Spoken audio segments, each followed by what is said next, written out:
Slot corner is for grabs. As I just mentioned and talked about Beanie Bishop, it looked like it was his job. It looked like it was his job to lose. Played the first preseason game.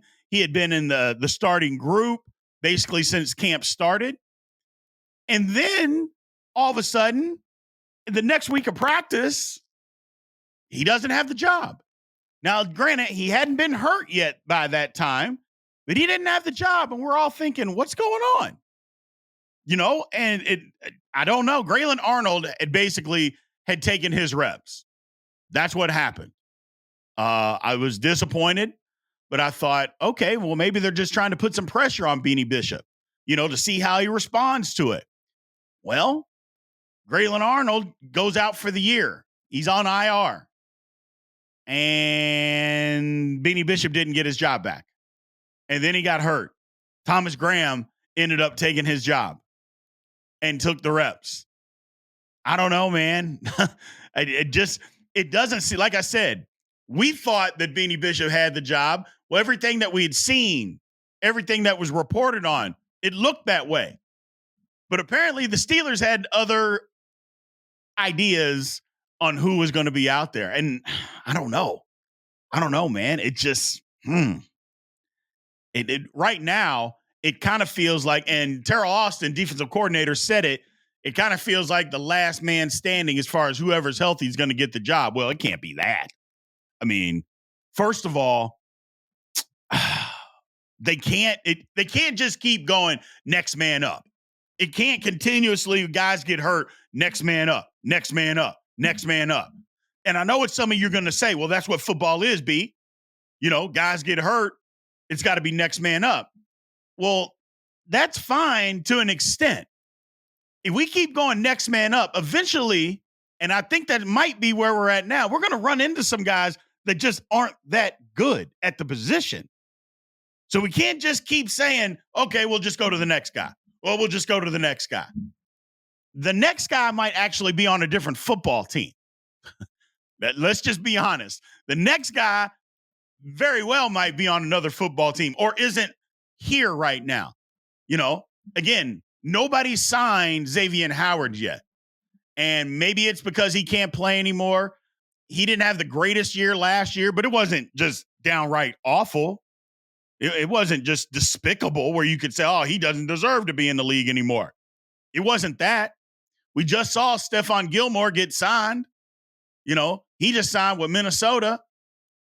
So there's still guys that are out there. I'm not saying Xavier Howard's the savior, but he could be. We talked earlier about, do we want to trade for James Bradbury in Philadelphia? Now, we've seen Bradbury in the preseason. Bradbury looks pathetic. He looks bad. But by all accounts, he's not on the chopping block for the Eagles. I don't know if he's going to be starting, but it doesn't look like he's on the chopping block. Maybe you can grab him for a 7th round pick. Who knows? And if you can, the Steelers may think about doing that. And while he's been bad in the preseason, first of all, Broderick Jones has been bad in the preseason, but while he's been bad, it doesn't mean that he wouldn't be better than what we currently have. Doesn't mean that. Does he come with a little bit of a price tag? Yeah. But I think there's a way that you can work some of that out where Philly has to eat that. But I don't know. Like I said, it can't just continuously be next guy up, next man up, because you're going to run into guys that shouldn't be on your 53-man roster. And they're in your 53-man roster. Not only that, they're starting. Here's a scenario, though. And somebody pointed this out to me. I don't think it's necessarily true. They said that Deshaun Elliott might be a candidate to play slot corner.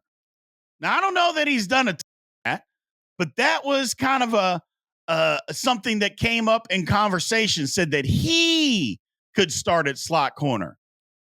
And then KZ would come in the nickel. I don't know that you want necessarily to do that, because that's not what Elliott thrives in. That's not what he thrives in. Not saying he can't do it. That's not what he thrives in. I'd much rather have Mika Fitzpatrick there if that's what you were going to do. But at the same time, isn't that what we were doing last year? and then Mika wasn't doing what he does best.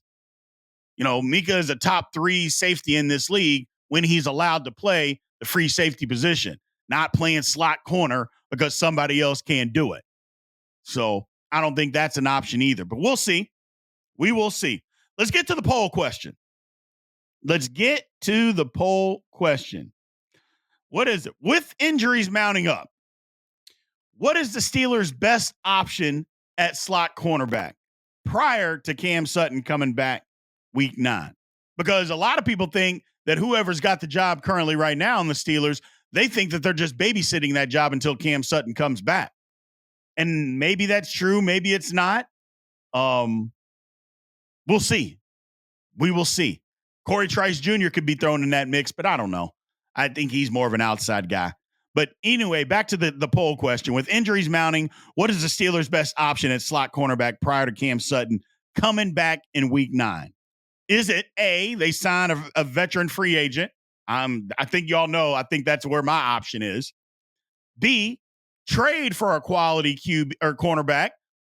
I mean, quality is the key statement there. This late in the game, is somebody still wanting to trade a quality corner? I don't know. We'll see. And then C, play things out with the current roster. Hopefully guys just get healthy. Beanie Bishop, if he's the guy, maybe he just gets healthy and we can go down that road. I think that maybe that's the best option. But anyway, A, sign a veteran free agent. B, trade for a quality cornerback.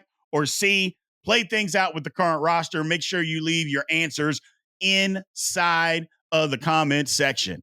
Thank everybody for making a Steelers Almighty the fastest growing Steelers channel on YouTube today. We started April 4th of this year, and we have just been busting it, man. So take a look at our weekly schedule for during the season. We got our weekly podcast, just like this one's going to come out on every Wednesday at 7 p.m. Eastern time. We have our live. We're going to do live post games. We're going to live pregame. Haven't decided on the pregame. It's either going to be Friday night or Saturday morning.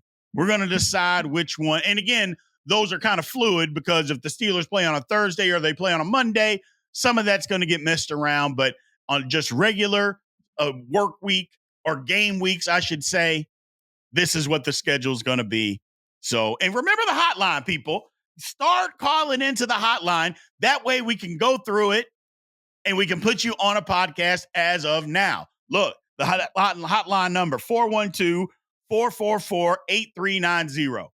412-444-8390. Remember to leave your name, your YouTube username, email address, and where you're calling from.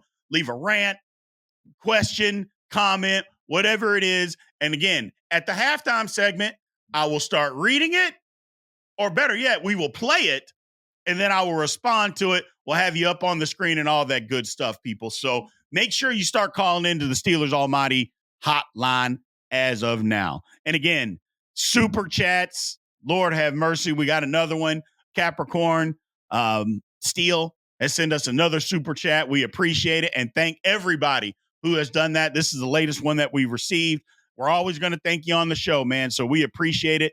Now, supers obviously are wide open, but it's not the only way that you can help support us and help keep putting out this content, people. Remember to continue to like, follow, subscribe, comment, because I love going back and forth with you guys, man. So continue to do that.